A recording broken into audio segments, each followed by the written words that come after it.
What if I told you that the story of the most famous predator of all time, the Tyrannosaurus rex, was wrong? Or at least, incomplete? For half a century, a secret that would rewrite the entire T-Rex family saga was hiding in plain sight, tucked away in the dusty drawers of a Mongolian museum. Misidentified and overlooked, the fossilized bones of a slender, horse-sized dinosaur held the key. Now, this lost fossil has a name befitting its royal lineage: Conculu mongoliensis, the Dragon Prince. Its discovery isn't just about a new species. It's a dramatic retelling of the tyrant lizard story, a tale of epic migrations, surprising evolution, and a family far more diverse than we ever imagined. The story begins not in the heat of a dig, but in the quiet halls of a museum.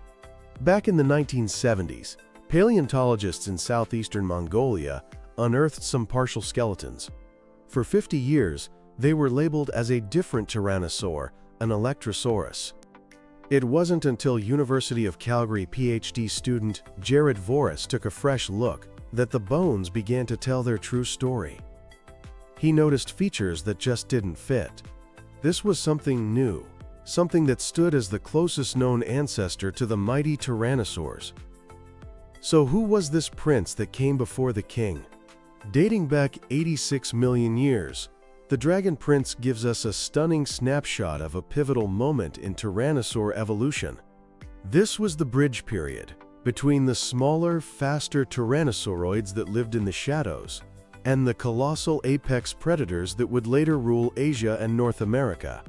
Conculu was a formidable hunter, but a fraction of the size of its famous descendant. It weighed around 750 kilograms and measured about 4 meters long. A full-grown T-Rex could weigh 8 times that. The Dragon Prince had a long, shallow skull, which means it didn't have that bone-crushing bite force of a T-Rex. It was a massive predator, using its speed and agility to hunt smaller prey. It even had little bumps on its head, rudimentary horns that would become much more pronounced in later species, likely used for show. But the real importance of the Dragon Prince is the epic evolutionary tale it helps us piece together.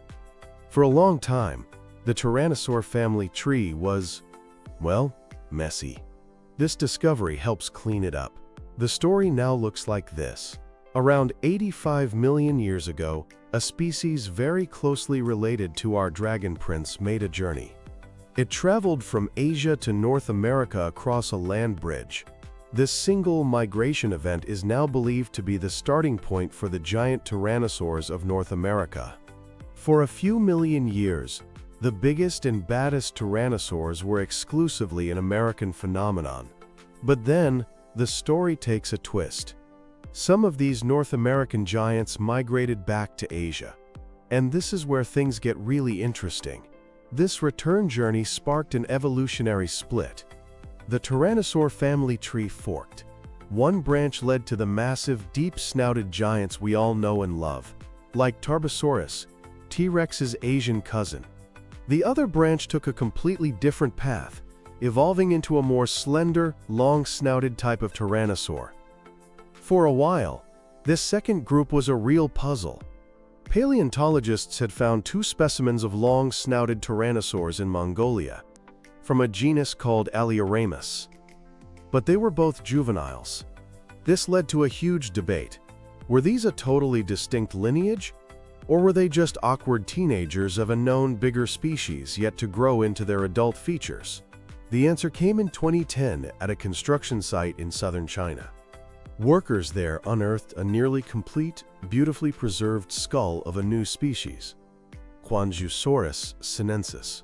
It was close to adulthood, twice the size of the Alioramus specimens, and it had a distinctively long snout. It was immediately nicknamed Pinocchio Rex. Pinocchio Rex proved, once and for all, that the long-snouted tyrannosaurs were not just a phase. They were a major, widespread subgroup that thrived in Asia. They even lived alongside their larger, bulkier cousins, but they likely weren't competing for food. With their lighter build, long legs, and narrow teeth, Pinocchio Rex and its relatives were built for speed and stealth. They hunted smaller, nimbler prey like lizards and feathered dinosaurs, leaving the big game to the bone-crushing jaws of giants like Tarbosaurus.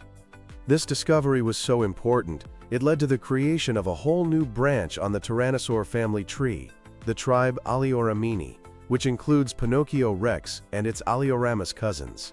And this is where the dragon prince, Conculu mongoliensis, comes back in to complete the story.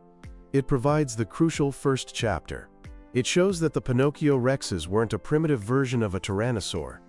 They were a highly evolved group that actually specialized and miniaturized, even as their closest relatives were becoming giants. It's a stunning example of evolutionary creativity. The story of the tyrannosaurs is no longer a simple, linear progression to the T-Rex. It's a dynamic epic of migration, adaptation, and diversification across the globe. From the agile dragon prince, one line led to the colossal tyrant king, while another led to the swift Pinocchio rex. It's a powerful reminder that sometimes the most incredible, world-changing discoveries aren't buried under tons of rock. Sometimes they're just waiting in a museum drawer for the right person to come along and unlock their secrets.